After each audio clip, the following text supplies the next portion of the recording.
Um, Hoje iniciamos uma nova série no livro de Jonas, e é um livro pequeno comparado com outros profetas. Isaías tem 66 capítulos, Jonas tem 4, um bocadinho mais pequeno, mas é um livro que tem muito para nos ensinar.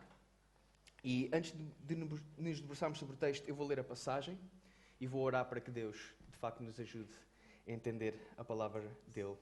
A versão que eu estou a usar é a Almeida Revista e atualizada. Se for um bocadinho diferente, não se preocupem, a palavra de Deus é a mesma.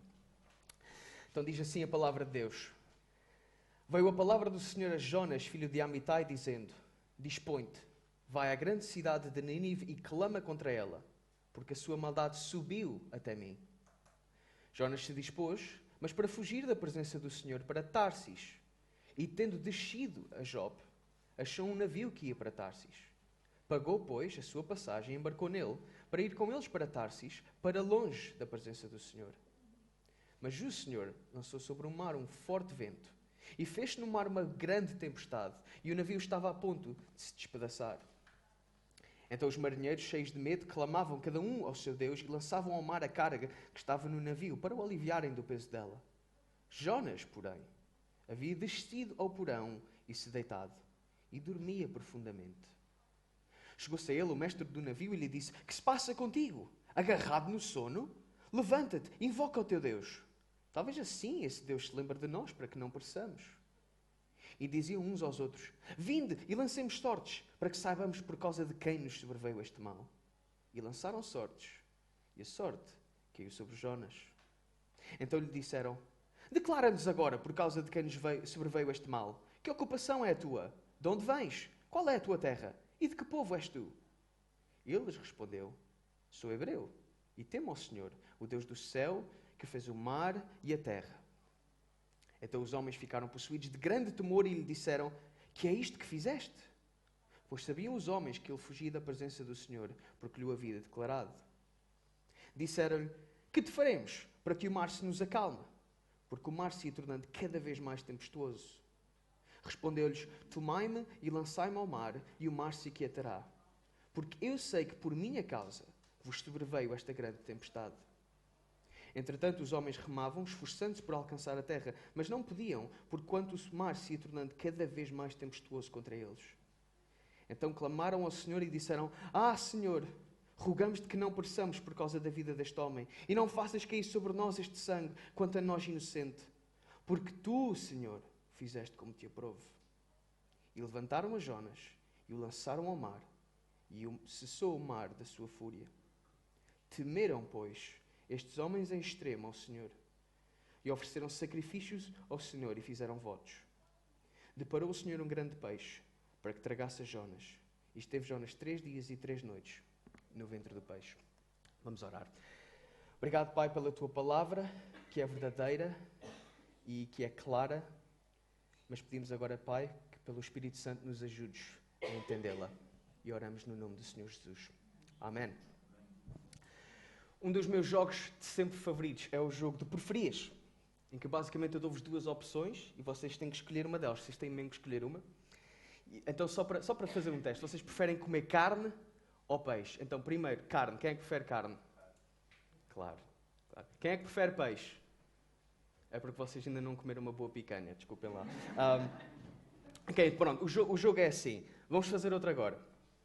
Vocês preferiam ter um teste sobre aquilo que vocês acreditam ou sobre o vosso estilo de vida? Este aqui é retórico, vocês não precisam de levantar a mão, mas é mais difícil, não é? Carne, peixe, esse é fácil, este é difícil. E é claro que na maioria das vezes não dá para separar estes dois. Porque aquilo em que nós acreditamos normalmente dita a forma como nós vivemos. Se eu acredito que comer carne está errado, então vocês não vão ficar chocados se na minha vida eu não comer carne. Óbvio. Lá diz o ditado português: diz-me com quem andas, eu dir-te-ei quem és. Mas talvez dê para transformar isso em diz-me em que acreditas e eu dir-te-ei como tu vives. Os problemas começam, irmãos, quando as coisas não combinam.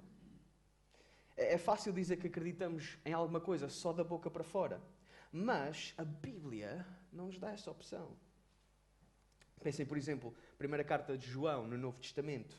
No capítulo 2, versículo 4, João escreve assim: Aquele que diz, eu o conheço, está a falar de Deus, e não guarda os seus mandamentos, é mentiroso e a verdade não está nele. São palavras fortes. Mas João está a ser claro. Não podemos, por um lado, dizer eu acredito em Deus, ao mesmo tempo que ignoramos o que ele diz. Ora, é isto que nos traz ao primeiro capítulo de Jonas. Porque o livro abre com um profeta que não vive de acordo com aquilo em que ele diz acreditar. E a mensagem deste primeiro capítulo, por um lado, é desafiadora, por outro lado, é muito encorajadora. E a mensagem esta é que Deus é misericordioso, apesar da nossa inconsistência. E a mensagem vai ficar ali para que possamos ir acompanhando. Vamos agora mesmo olhar para o texto, que é a parte engraçada. E vamos começar por conhecer a primeira personagem, que é um profeta inconsistente. O livro de Jonas começa como muitos livros proféticos começam, versículo 1. Veio a palavra do Senhor a Jonas, filho de Amitai. Isto para um profeta era um sinal claro que Deus o tinha escolhido para fazer um ministério específico. A questão é, qual é a missão que Deus dá a Jonas? Versículo 2. Dispõe-te, vai à grande cidade de Nínive e clama contra ela, porque a sua malícia subiu até mim. E aqui é possível que as vossas traduções digam algo como levanta-te e vai. E amados, é aqui que nós começamos a ver os detalhes mesmo interessantes do texto. Eu não sei se vocês repararam, mas à medida que eu fui lendo a passagem, houve algumas palavras que eu fui enfatizando. E houve um par de palavras que eu tentei mesmo realçar. Subir, descer. Reparem que aqui no capítulo 1, subir é sinónimo de nos aproximarmos a Deus. Vemos isto no versículo 2. Deus diz a Jonas para se dispor, para se levantar, ou seja, para ele subir. Jonas, vai fazer o que eu te estou a dizer. Ou vemos que a maldade de Nínive que sobe até Deus. Por outras palavras, a maldade como que se aproximou de Deus e Deus tomou nota. E ele agora vai agir ao enviar Jonas. E Nínive, ela era uma das principais cidades do Império Assírio. Mas será que era assim uma cidade assim tão má? Será que Deus tinha mesmo que enviar Jonas? Eis o que a Bíblia tem a dizer sobre a cidade de Nínive. Naum capítulo 3, versículo 1. Ai da cidade sanguinária, toda cheia de mentiras e de roubo, e que não solta a sua presa. Cheia de violência, cheia de roubo, cheia de mentiras. Isto era Nínive. Má. Portanto, com este contexto, deve haver uma parte de nós que está a bater palmas. A Assíria vai ser castigada? Claro! Deus, vai, manda, Jonas, anda, segue. E é aqui que começam as surpresas. Versículo 3. Jonas se dispôs, mas para fugir da presença do Senhor para Tarsis. E tendo descido a Jope, achou um navio que ia para Tarsis, para ir para longe da presença do Senhor. Jonas simplesmente recusa sair. Como assim? E repararam, irmãos, Jonas desceu para Jope. Para quê? Para fugir de Deus. Se subir significa eu aproximar-me de Deus, descer significa fugir de Deus. E é isso que Jonas quer. Por isso é que ele quer descer para Jope. Aliás, reparem aqui no plano complexo de Jonas para ele fugir de Deus. Deus queria que Jonas fosse para Nínive, que é para ali de Israel. E Jonas, ele quer ir para Tarsis, que é na direção exatamente oposta. Portanto, era para ali que ele devia ter ido e Jonas foi para ali. Mas, ele vai até Jopa para apanhar um barco. Ora, Jopa era uma zona que não tinha nenhum israelita. Ele não só quer fugir de Deus, ele quer fugir do povo de Deus. E está aqui um outro detalhe para perceber o porquê de Jonas querer ir tão longe. É porque na história da Bíblia, até agora, não há um grande historial de Deus se manifestar àqueles que estão longe de Israel.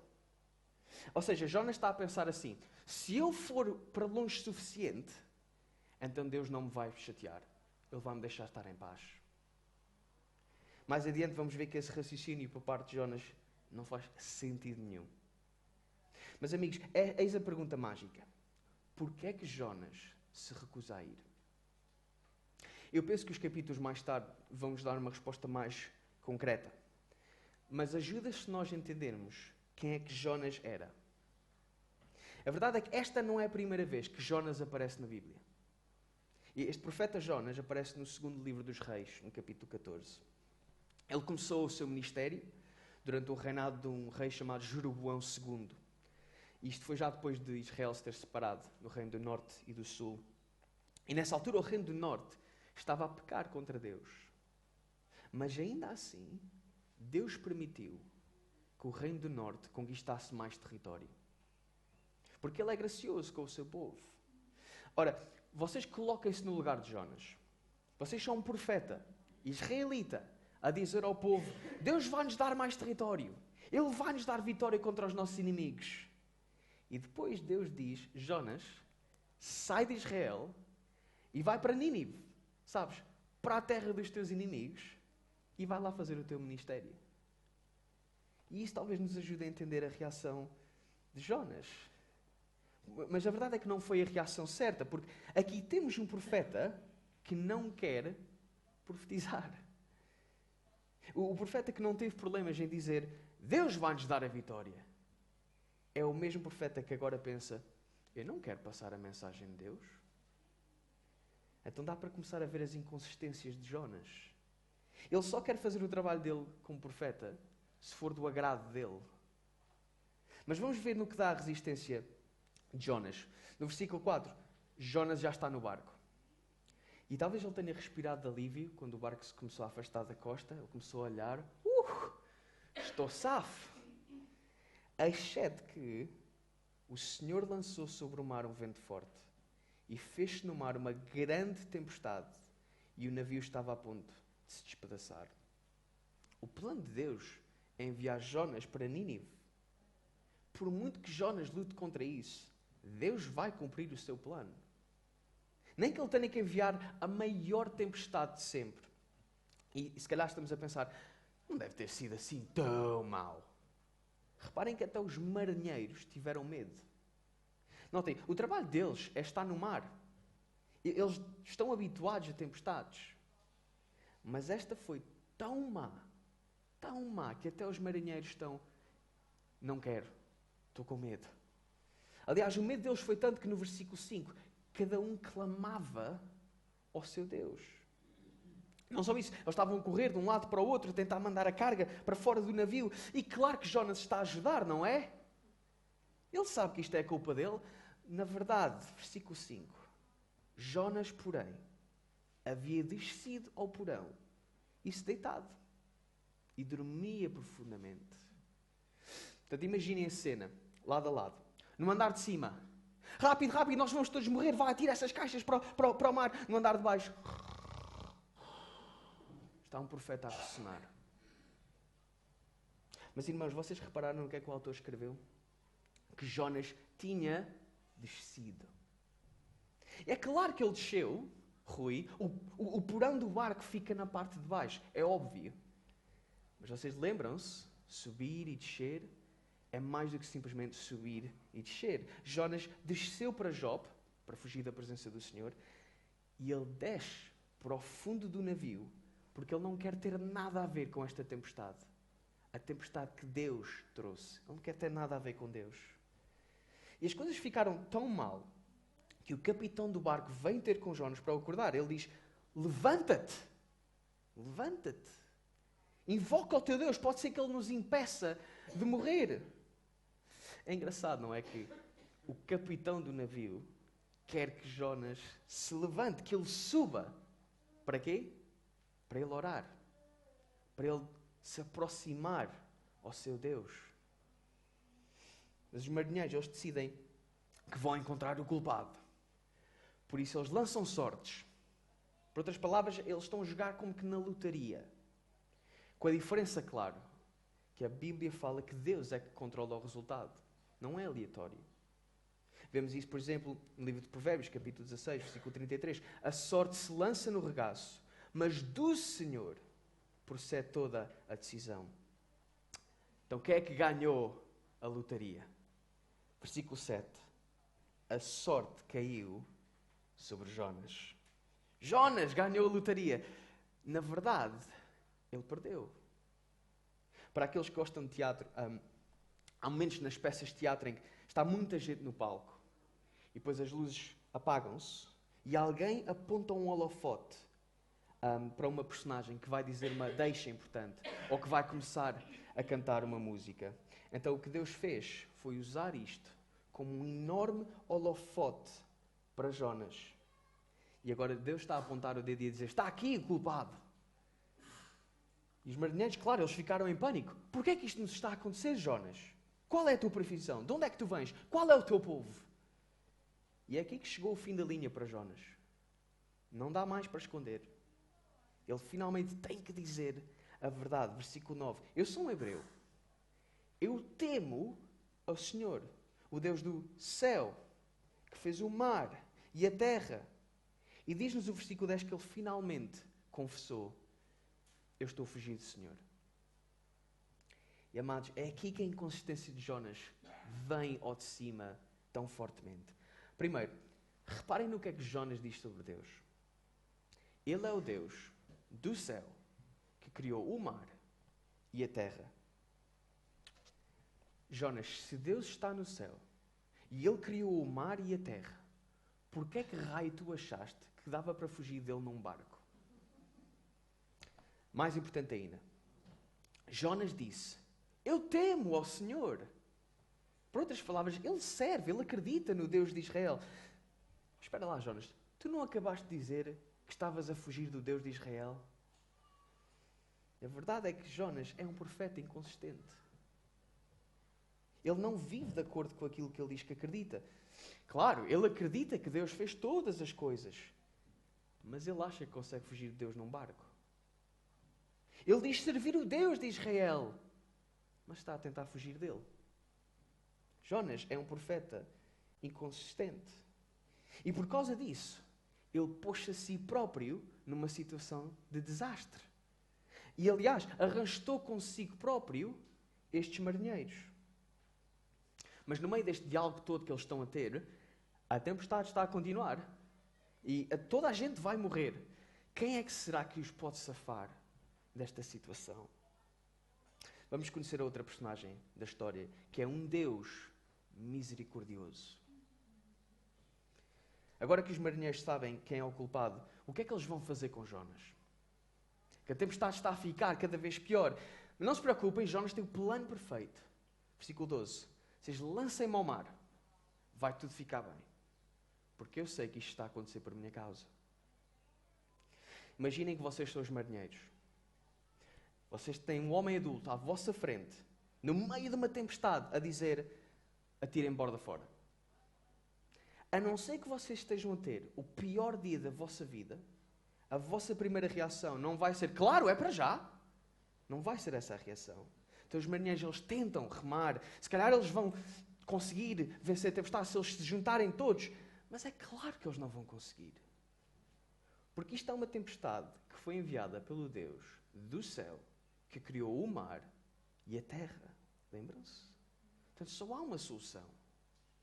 Versículo 14. Então clamaram ao Senhor e disseram: ah, Senhor, rogamos-te para que não pereçamos por causa da vida deste homem.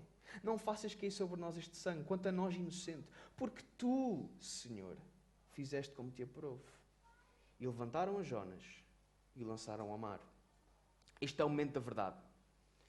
Estes marinheiros estão prestes a lançar alguém borda fora, durante uma tempestade. Qual é a chance de Jonas sobreviver?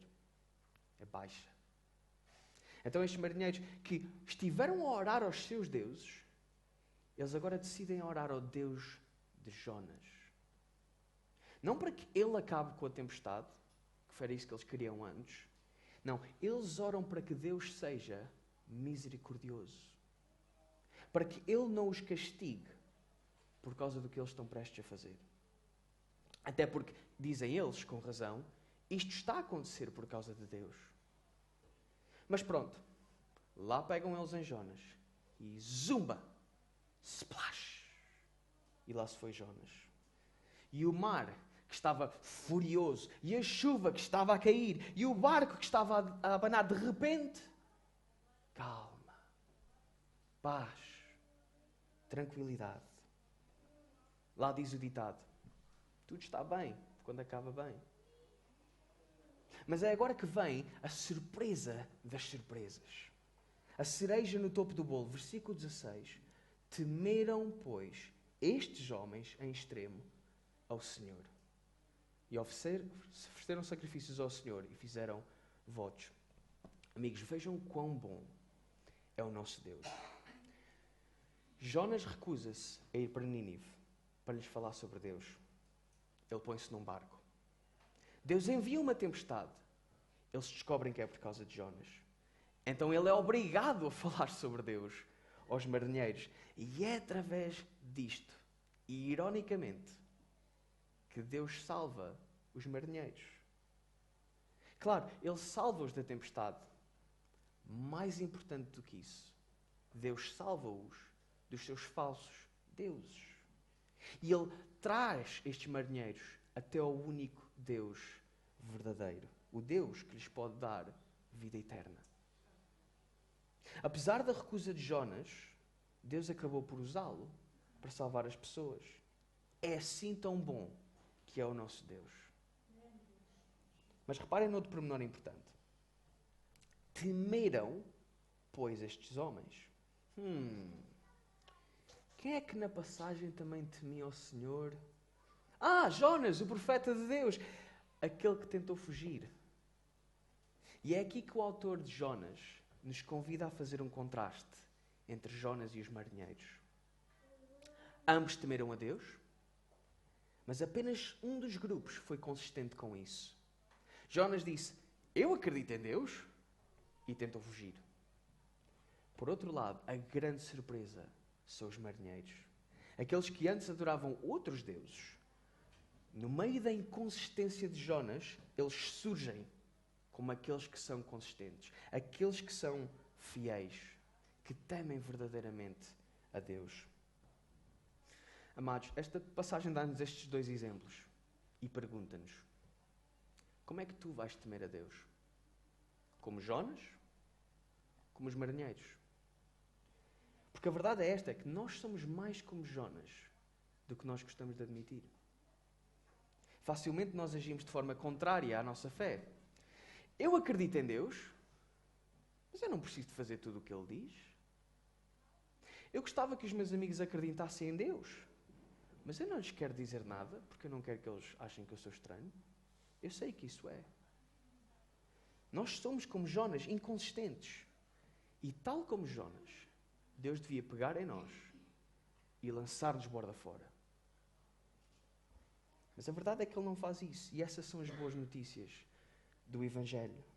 Ele não nos atira para longe, pronto para se ver livre de nós. Não, Ele oferece-nos misericórdia. E é aqui que Jesus entra para fazer toda a diferença. Tal como Jonas, Jesus foi enviado aos seus inimigos. Até nós. Mas Ele, ao contrário de Jonas, não se recusou a ir. Ele veio pela sua própria vontade.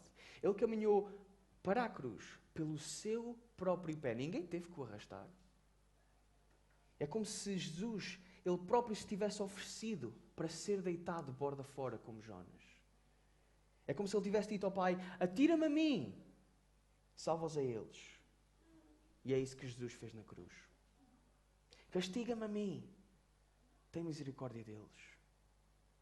Foi para isso que Deus Pai o enviou. E ao contrário de Jonas, Jesus nunca vacilou. Portanto, apesar de nós sermos inconsistentes como Jonas, nós recebemos misericórdia por causa de Jesus. Então, irmão, os desafios é que sejamos consistentes. Temamos a Deus como os marinheiros. Se nós dizemos que acreditamos em Deus, então vamos obedecer à sua palavra. Por muito difícil e custoso que seja. E vai ser. E vai ser. E se queremos que os nossos amigos sigam Jesus, a nossa família, então peçamos a Deus a coragem e a oportunidade para lhes falar sobre Jesus. E depois falemos. E é isso que a passagem nos convida, a ser consistentes, a imitar estes marinheiros.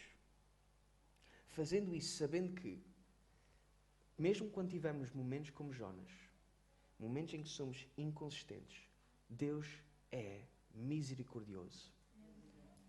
E Ele promete, eu vou perdoar a tua inconsistência. E é tudo por causa do Senhor Jesus Cristo. Oremos. Obrigado, Pai, porque Tu és misericordioso, apesar das nossas falhas, das nossas inconsistências. E, Pai, perdoa-nos pelas vezes em que somos mais como Jonas do que com os marinheiros. Ajuda-nos a aprender com eles, a serem consistentes. Ajuda-nos, Pai, a acreditar nas coisas certas e a viver de acordo com as coisas certas.